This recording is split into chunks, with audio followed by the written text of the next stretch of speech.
političari im zameraju da su pristrasni prema nacionalnim i državnim pitanjima. Mislite li da ima mesta kritike u toj sferi ili ne?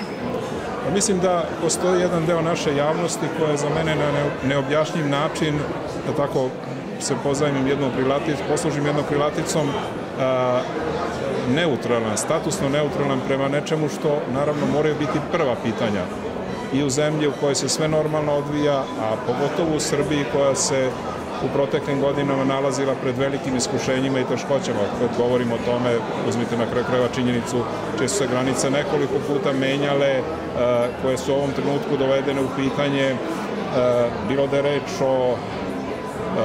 da je reč o Kosovu i priznanju jednostrano proglašene nezavisnosti, bilo da je reč zaista o protivustavnim rešenjima u Statutu Vojvodine. Sve se to dešava uz naravno velike pritiske, velike ucene na Srbiju vezane za nešto što je predstavljalo široko opredeljenje pre nekoliko godina i hoću da verujem da je to slučaj i sada, to su evropske integracije.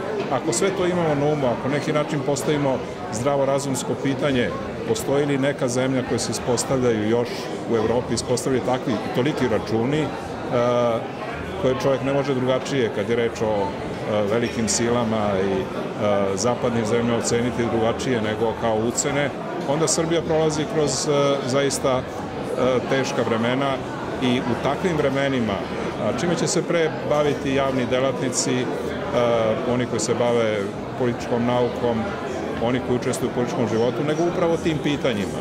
Jer ta pitanja, i to želim na kraju da istaknem, su tesno povezana sa nečim što se naziva bolji život svakog pojedinca. Znate, samo u jednoj stabilnoj, uređenoj, pravnoj državi toga ima. Prema tome, to što čini nova srpska politička misao potpuno je primereno ovom trenutku i brizi ne samo za državu, već za svakog njenog građanina.